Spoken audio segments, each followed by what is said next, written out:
Episode 5, Acrophobia, When Heights Become the Enemy.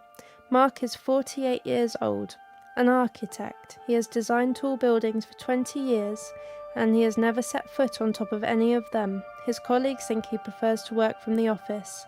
His clients see a methodical man. His wife knows the truth. Mark cannot stand near a window on the 4th floor without feeling the floor give way beneath him, cannot look down from a bridge, cannot take a cable car in the mountains, even though he loves mountains, even though he dreams of them.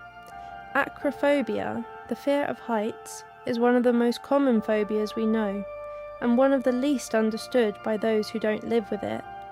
Today we talk about it, what it is, where it comes from, and how life can be different. What acrophobia is. There is an important difference between normal caution around heights and acrophobia. Normal caution is healthy. Our brains are programmed to be careful near edges and drops. It is a survival mechanism thousands of years old. Acrophobia is something else. It is fear that arrives before any danger exists. On the 4th floor, on a solid bridge, on a plane flying smoothly. Clinically, acrophobia is defined as the fear of high places. But in the therapy room, it looks like this.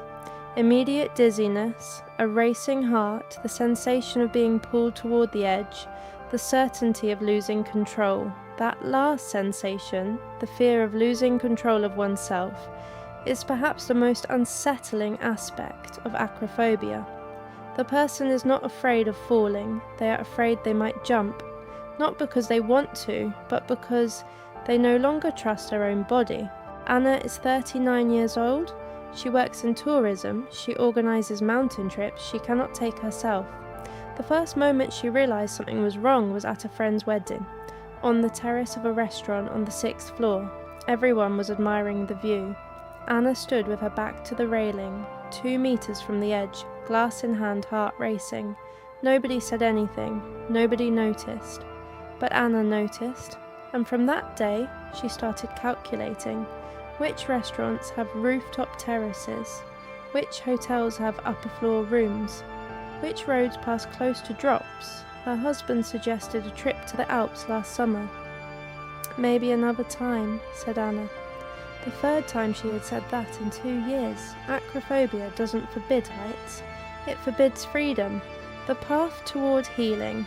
Acrophobia, like any specific phobia, responds well to treatment. The principle is the same we have discussed throughout this series, gradual confrontation with what frightens us, in a controlled and safe context.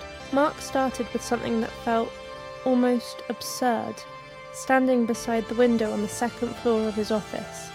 5 minutes, with his therapist present. First time, sweating and dizziness. 2nd, less. 10th, almost nothing. Then the 3rd floor, then the 4th. Then the roof terrace. Anna began with photographs, looking at images of height, first from a distance, then progressively closer to the real perspective.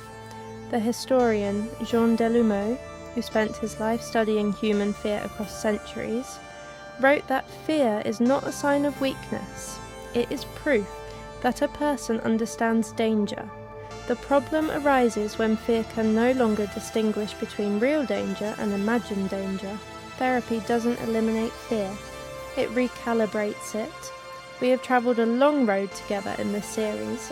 We talked about panic attacks, about the alarm that sounds in a building that isn't burning.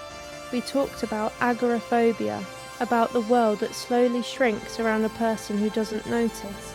We talked about claustrophobia, about how the darkness of a childhood wardrobe can follow a person for 40 years. And today we talked about acrophobia, about the architect who designs tall buildings he cannot climb. Mark went up to the roof of a building he designed last week, not to the edge. He didn't look down, but he went up. Anna booked a room on the 8th floor of a mountain hotel. She doesn't know if she'll be able to open the window, but she booked it. This is, perhaps, the most important lesson of this entire series. Healing doesn't mean the absence of fear. It means fear no longer writes your story alone. If this series has helped you, or if someone you love recognizes themselves in any of these episodes. Like this video and help someone else find it. Subscribe to the channel. Next week we begin a new series, equally important, equally human. Tell us in the comments which episode in this series spoke to you most. We're waiting for you.